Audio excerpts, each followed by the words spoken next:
recession-proof selling. How, why, what a difference it can make, how you can overcome certain hurdles, and really help you to get a little bit better about what you're doing. Hi, everyone's coming in. Hi, Instagram. Hey, TikTok. How are you? LinkedIn, YouTube, Facebook. It's good to see you. So we're in a recession. It is what it is. Here's a couple of points with you that you can take away. Recessions come with an amount of stress, drama, trouble, for sure. There's also a huge amount of opportunity that comes around. And the easiest way that I talk to people about it is, if you've boarded your house up before the storm hits, you're more likely to be able to do stuff in the time of the actual storm. If, hold on, while the storm hits,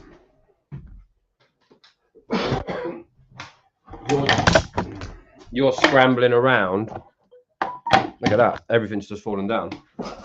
If you're scrambling around during a storm, trying to board up the windows, stop everything getting knocked down, hold on to the car, whatever it is, you're less likely to be able to utilize that time more effectively. Now, here's the good news we've got, and maybe the good bad news. It's only going to get worse over the space of the next few months. So whether you're on LinkedIn, YouTube, Facebook, Insta, TikTok, but there's a load of simple things that are going to make a big difference to where you're at and what you get out of this. There are people that are still going to buy your products, buy your services, whether it's from you or whether it's from your competition. The big thing is going to be, not as many people in the marketplace are going to buy, or their buying habits are actually going to change. And if you haven't got yourself prepared in the right way to get the right services delivered in the right way, if you're not talking to your prospects in the right way, the likelihood that you're going to be one of the more successful people during this time is going to be hard. Now, you're going to have to go through the recession. This isn't a theme park. It's not a case that we're going to have to choose to enter this recession. We can't turn around and say, I'm going to sit this one out, guys. So we're going to go through this anyway. And the difference of your experience of what happens throughout this recession is going to really depend on your skills that you have. If you're in a sales job, if you're a business owner, imagine for the moment, let's just say worst case scenario, that 30% drop off of the clients that you close, the deals that you make, happened. Financially, that massively impacts us. There's also going to be a lot of companies that really grow and thrive in this time. And if you're understanding more the psychology behind what's going to happen, when it's going to happen, how it's going to happen, it's going to enable you to adapt the way you do things in a more streamlined way, which is actually going to help you become better at what you do. What's the saying? There's a saying, harbors are great for protecting ships, but that's not what boats are made for. And there's another one, great sailors are not made in calm seas. So think of it like this. Let's get a scale out. Let's go from the bottom of the rung. We're right down here, right? The top of your industry. If we now put you in a position, where would you be on that scale? Would you be near the bottom? And this is irrelevant of whether you've been doing it a week, a year, 10 years. Would you be near the bottom of that 1,000 people? Would you be near the top of one of those 1,000? Now imagine whatever position you were going to say and you fell back by 20, 30%. The financial impact that happens at that point can really mess with people. This is the point that you want to make sure that what you're doing is the most effective, the way you're doing it is the most effective, but you're removing as many barriers as possible. Look at people out in property, any of my people that are out in property at the moment. You guys have got, especially in the States, an amazing time where people were selling their houses on the day it was released for above asking price.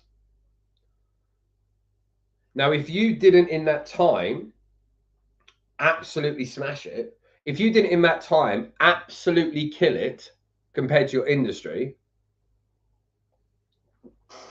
as everyone drops back, so are you. And the phrase "only the strong survive" is harsh, but it's true. On a daily basis, thousands of businesses close their doors every single day in America. In the UK, hundreds of businesses close their doors every day in the UK. Now, that's not even to do with a recession. That just happens. Think of it like this. Let's imagine all the business. Let's imagine 100 businesses, right? Imagine 100 people. They all set a business up. They're all passionate. They've all got some expertise. They've all got belief. They've all got abilities. Out of those 100, in a normal time, you're still going to get a huge amount of those people that are going to fail. They didn't have the right skills, the right offer, the right product, the right service, the right work ethic, whatever it is, they're still going to fail. In a recession, that's far higher. And we can't expect it to get easier for us. We have to become better. We've got to become better at what we do. We've got to execute to a higher standard of what you do. And the problem is, we all really repeat what we did last week.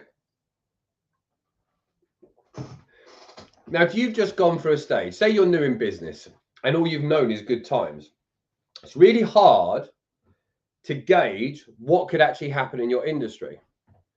It's really hard to gauge or to imagine what it's like when your lead flow suddenly drops off. It's really hard to imagine how bad it could get. And the problem is, skills that you get are not a tap. It's not turn the tap on, instant hot water. We live in that time. We're used to it all just coming instantly. If you suddenly realize today that you need more skills, this isn't just about sales, marketing, whatever it is in your business.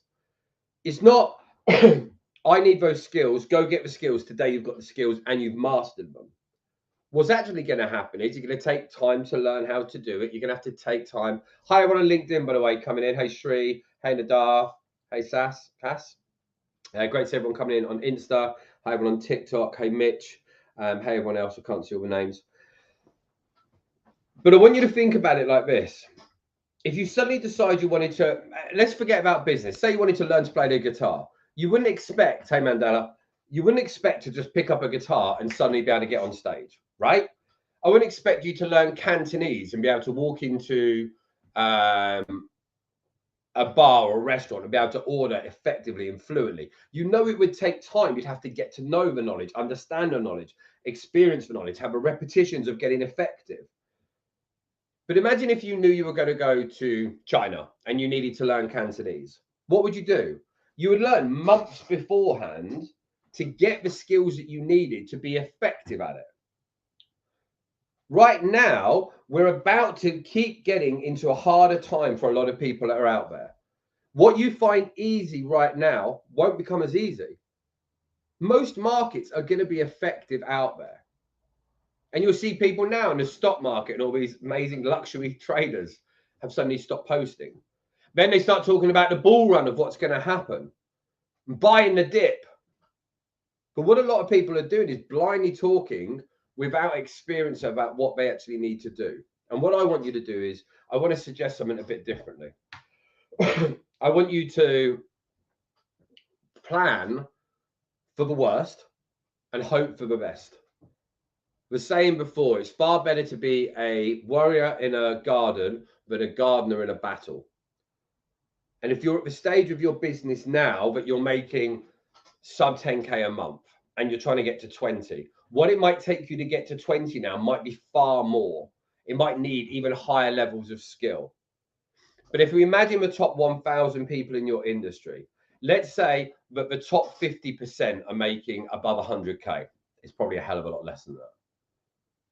What would normally get you into that criteria would be far harder now, because the buyers that you would normally sell to will be less. And that's not just for you. The buyers for everyone will be less. The way the marketing departments have to deal with things will be different. CFOs are going to be under more pressure to, excuse me, CFOs are going to be under more pressure to keep an eye on the budgets. Sorry, Lupa. I don't know why it's come up the other way around. It's great to have you here, though, buddy. So if everyone now is going to be more under the cosh, under the screw, keeping an eye on what they're doing, making sure before deals just get signed aimlessly, that's going to take a higher level of skill to get that done. I'll give you a prime example, just in an analytical form. Imagine in your sales process, you normally phone people up and you get a 40% conversion rate. Let's say that's what you get. Imagine if in a recession you only had a 20% conversion rate.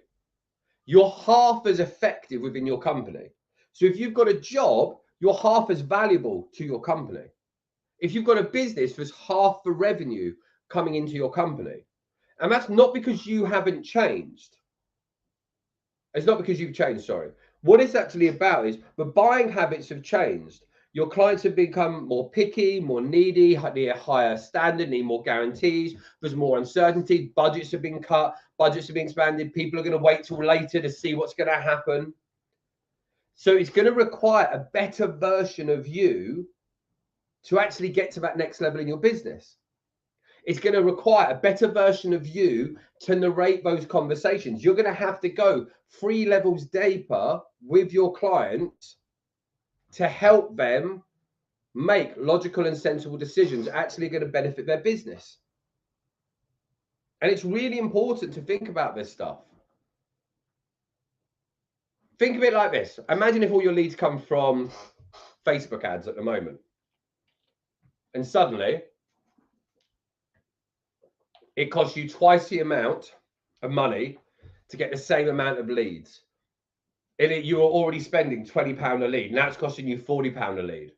Depending on your products and your services, that can really affect your ability to spend that type of money. So what I want you guys to think about is, how can I actually get better at what I do? If you've currently got a 40% conversion rate, instead of waiting for this to fall back to 20, aim to get up to 50, aim to get up to 60. Work out what the strategies are needed to be able to get out there. A simple thing you can be doing right now is contacting every single person that hasn't bought. If you've got people now that have said they're going to buy off you in a month, 2 months, 3 months, 4 months, they might be uncomfortable now, but actually it could be even harder in 3 months. It could be harder in 4 months. They might not have the budget in 3-4 months to deal with your product or deal with your service. So get out there and re-engage with these people. Too many people try and hide back from the uncertainty. And here's the big problem with hiding back from the uncertainty, is because there's a level of uncertainty, people want to sit on their hands. But having uncertainty doesn't mean, just charging my phone, having uncertainty doesn't mean that problems aren't going to happen. Just bear with me a minute while I'm just moving this around. Having uncertainty isn't going to necessarily disappear. Having uncertainty is going to stick with a lot of people for potentially the next year. Stay with me. I'm just plugging you in. So if you think that people having a bit of uncertainty now about your products, about your services, is going to change, it's really not. It's going to end up being like this potentially for another year. So you're better off having these conversations with people now instead of waiting till later. If you keep waiting for people just to be in a perfect dreamy place, you could be waiting for a year. Is that going to stay? Anyone else have old bits of tech which just don't sit right? This one's so wobbly now. I don't even know if it's going to work.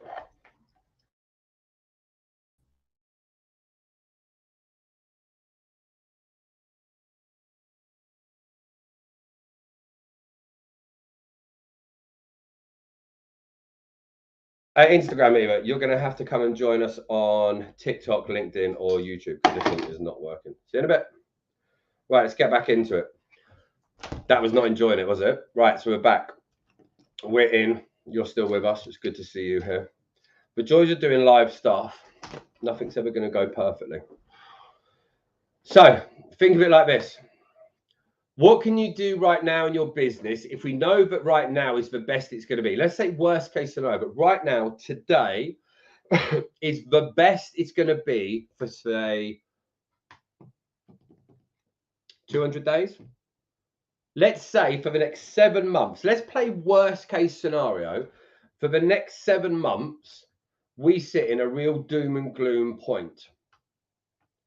You going off and actually having these conversations with your clients, talking to your buyers, whether it's your private customers, whether it's businesses, having the conversation and building that conversation around the structure of where they are now, what's going to happen, where they're likely to be, and getting that conversation out in the open is one of the best things you can be doing. Because a lot of people will fall into this trap. You bury your head in the sand. You've had free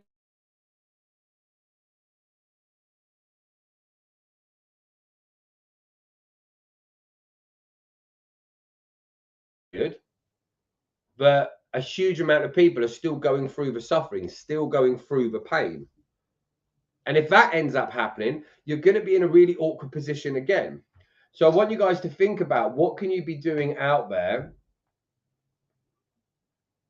now to maximize it. Instead of thinking this is an awkward time and it's not as good as it was, I want you to think that this could be the best time, but it's likely to be in the next 8 months, 7 months, 6 months, whatever you want it to be. Now I want you to think about this. If this is the best time it could be in the next 6 to 8 months, how can you work on your skills now to such a high level that when it gets darker, when it gets harder, when it gets tough, you'll be at your very best optimum level?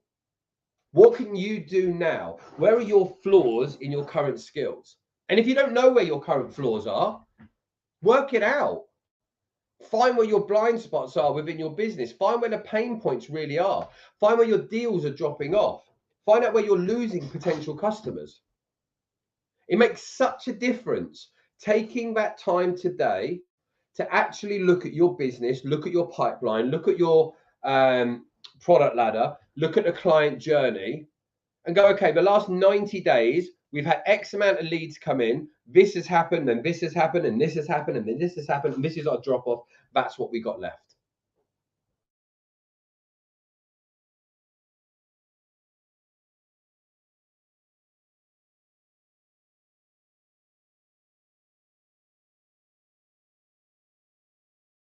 One, to make sure that everyone that comes from now on gets the very best service from us, gets looked after, their pain point gets spoke to, the blind spots get exposed and fixed.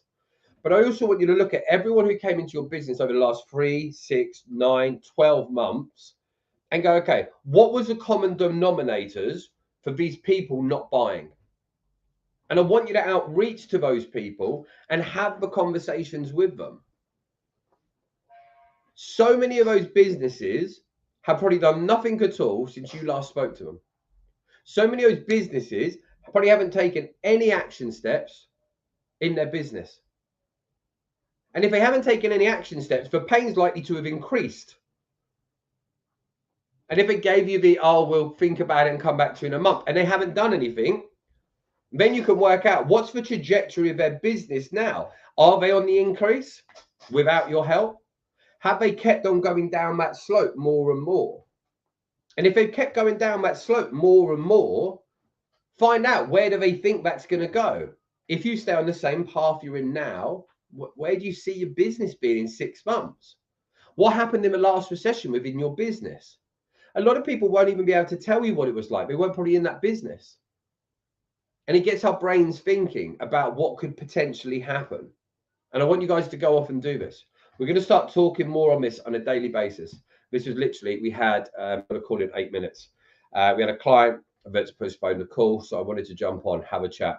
If you do want any information about what we're doing, how we're doing, or some of the trainings, you can go to closedealstoday.com, completely free masterclass. Or if you hit the link in my bio, there's a link tree there, and there's one on how to not fuck up your business. It's actually its name. And then there's another one, how to master your offer. And then there's another offer in there as well, completely free. And we're really here to try and help businesses at the moment. The reason I say it's this: we've really fell onto something and realized that because ours is tangible based on your results, if we charge people more money, but we only get paid once you've got your results, it's far easier. And drop us a message if you want to find out how that could work. Instead of paying 5, 10, 20K up front, you pay something really minimal at the start and then a percentage of all your future deals over the space for next year until the balance is paid, which means we shoulder all the risk. Thanks for coming in today, and I'll see you soon.